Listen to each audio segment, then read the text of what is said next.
د لسم محرم دا خیرات په دوه قسمه دی کم کول پکار دی او کم ندی کول پکار. په کم باندې اجر ملاویږي او په کم باندې اجر نه ملاویږي.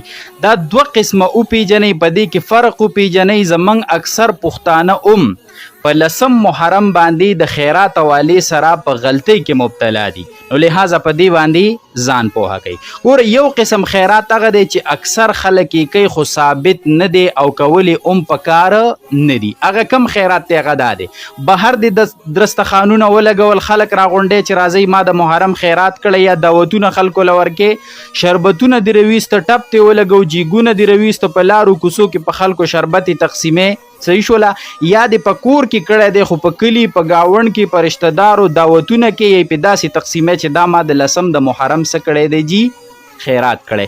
نو داسې قسمه خیرات ثابت نه دی او کولی نه دی پکار. دوه وجې درته وایم چې ولې نه دی کول پکار.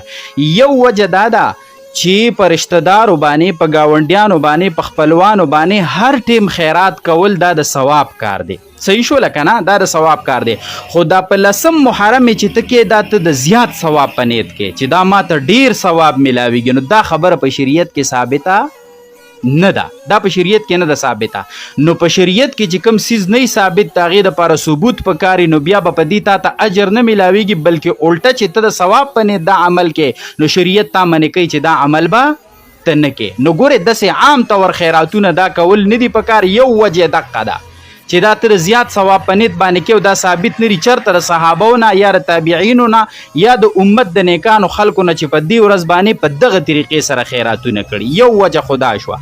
دویمه وجه دا چې دا د غلطو خلکو سره څه دی جی مشابهت دی، چې په دې میاشت کې کم خلک سوګ مناوي او غلطو عقیدو والا خلک دي، نو هغوی په دغه طریقه باندې خیراتونه کوي او حلواګانې پخوي او شربتې کوي، نو دا د هغه خلکو سره مشابهت راځي. نو د دې د وجې نه دا جایز نه دي.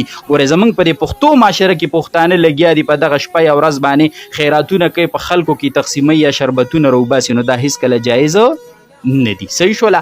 دویم قسم کم خیرات دی؟ دویم قسم هغه خیرات دی چې ثابت دی، جایز دی، او بلکې کولی مستحب دی، پکار دی، باعث خیر و برکت دی. هغه کم دی جی؟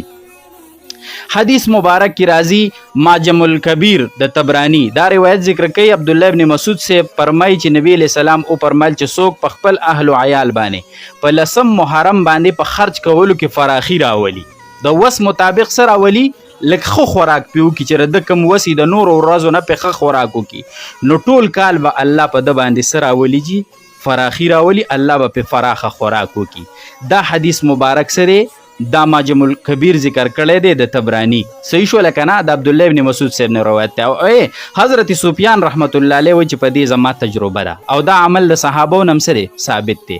د حضرت جابر رضی الله عنه فرمایي چې زما په دې باندې تجربه را داسې مې کړي دي ټول کال فراخي بیا صدا ملاو شوی. ابن زبیر صاحب نه ثابت دي، او د شعبه نه ثابت دي، او د یحیی بن سعید نه سدي جی دا ثابت دي چې هغوی وایي موږ داسې کړي دي او موږ ته ټول کال په دې باندې فراخي صدا ملاو شوی. نو د دې په باره کې روایتونه اگر چې سند لحاظ سره پکې ضعف شته، خو په دومره طریقو سره نقل دي چې دا په فضایلو کې څه دي چلیږي. د دې د وجې نه د امت د فقهاو د علماو فتوا دا ده چې په دغه ورځ باندې په خپل اهل او عیال په کور کې دننه فراخي کول په خوراک سکاک کې دا باعث خیر او برکت دی، او دا مستحب عمل دی، دا بهتر عمل دی. صحیح شوله. نو دا کول پکار دی. نو دا فرق پر دوانو کې وپیژنو، د هغې مطابق په عمل هم وکړي، او نور مسلمانانو ته هم ورسوي چې هغوی هم په دقه ځان پوهه کې او عمل پې وکړي. وصلی الله علی النبی.